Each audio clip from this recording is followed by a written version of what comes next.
I love Nueva Ecija. Ngayong araw nga ay pupunta tayo sa may barangay San Joseph Laor, Nueva Ecija. Dahil inaya ako ng aking kapatid. At dahil wala akong pasok ng 2 araw, ay minabuti kong pumarito upang masilayan ko ang kagandahan ng Nueva Ecija. Matagal-tagal na rin na panahon na hindi ko napunta nito, kaya naman sinamantala ko ang pagkakataon upang mabalikan muli ang kagandahan ng Nueva Ecija. Dito makikita mo ang iba't ibang uri ng tanawin at establishmento. May mga mangilan-ngilan din dito sa gilid ng kalsada ang nagbebenta ng mga isda o kaya ay gulay. Kaya naman nakakamangha dahil ang kanilang binibenta ay sariwa pa. Kagaya na lamang nitong mga isda na kanyang ibinibenta ay buhay pa. Kagaya na lamang nitong dalag at saka hito, asawa ni Hita. Kaya naman namang ako sa kanilang ibinibenta, kaya naman hindi ako nagdalawang isip na bumili dahil sariwa nga yung kanilang binibenta. At kaya naman para makatulong tayo bilang isang simpleng mamayan. Dahil alam ko rin ang pakiramdam na kapag ikaw ay nagbebenta at may bumibili at masarap sa pakiramdam na may bumibili sa iyong itinitinda. At habang kami ay bumabiyahe ay mayroon akong nakitang kuliglig na kung saan yun din ang ginagamit namin nung kami pa ay nagkukuliglig sa aming bukid. Dito rin madadaanan mo ang mga magagandang school na at mga estudyante na kung saan ay may mga enforcer ding nakatalaga upang bantayan at gabayan ang mga estudyanteng dumadaan papasok sa school at palabas. Base doon sa aking nakita ay medyo umaasenso na talaga itong bayan ng Nueva Ecija.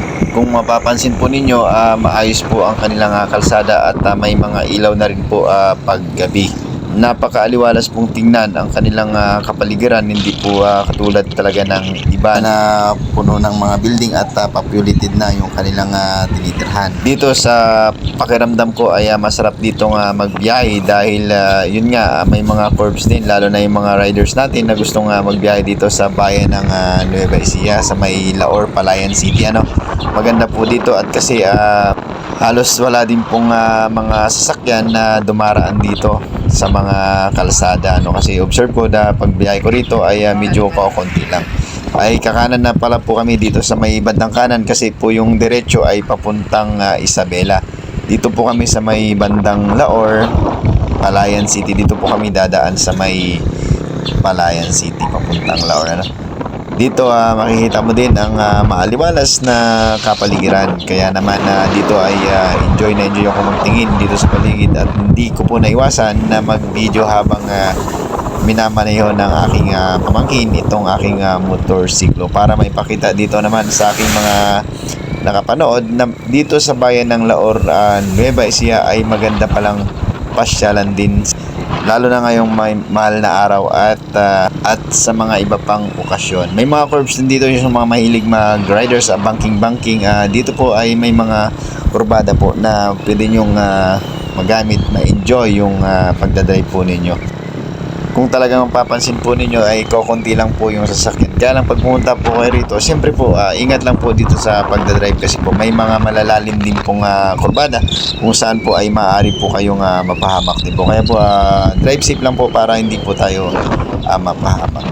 Dito po kung inyong mapapansin ay patuloy po nilang dinidevelop ang kanilang lugar. Sana all po, di ba? Kung inyo pong napapansin kanina pa po ay ang ganda po ng kanilang daanan, wala pong lupak-lupak. Ito po pala yung sinasabi kong curve na medyo may kalaliman, kaya po pag bago po kayong pumunta rito at makapamasyal, ingat po at sana dahan-dahan lang po ang pagmamaneho kasi po may mga surprise na kurbada po dito. Ito pala po yung school na dinadaanan din papuntang Laor, Nueva Ecija. Napaka malinis na po at patuloy na pinapaganda. Sana all na naman po tayo. At ayan na po tayo at malapit na po tayo dito sa bayan ng Laor, Nueva Ecija. Kung mapapansin po ninyo talaga may mga ilaw po talaga yung bawat daanan po nila kasi siguro po madaling po talaga dito. At ayan na nga po, nakikita ko na yung arko ng Laor, Nueva Ecija. Dito din mapapansin po ninyo na marami po silang turistang pumupunta dito kasi po yung padiretso po ng daanan na yan ay papunta po ng Cabaldon Nueva Ecija po, marami pong magagandang tanawin din po doon. At kung mapapansin nyo, halos lahat ng mga riders ay pumupunta rin po dyan sa may Gabaldon, Nueva Ecija. At marami po pong makikita doon sa bandaron. At dito na nga po ay kakaliwa na kami dito sa may kanto upang malapit na po kasi kami dito sa may bahay ng kapatid ko. Kung mapapansin po talaga rin ninyo ay malawak po ang palayan dito sa Nueva Ecija, no?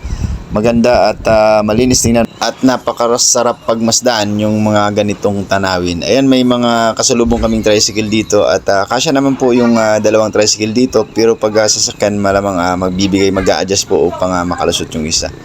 Dito po ang dami pong magsasaka, may mga kalabaw nandun pa rin po sa kalagitnaan ng bukid upang maghanap buhay. Ang sisipag dito talaga sa probinsya, konting sipag lang po talaga at makakamit mo rin ang iyong pangarap. At dito mapapansin mo rin na mayroon na namang bagong silang itinanim at gumagamit sila ng water farm upang matubigan ang kanilang itinanim dito. At mayroon din po silang basketball court. Siguro paghapon ay naglalaro sila upang mayroon din silang libangan. At andito na nga pala tayo sa bahay ng kapatid ko, kung saan simple lang hanggang dyan lang po aking video at marami pong salamat.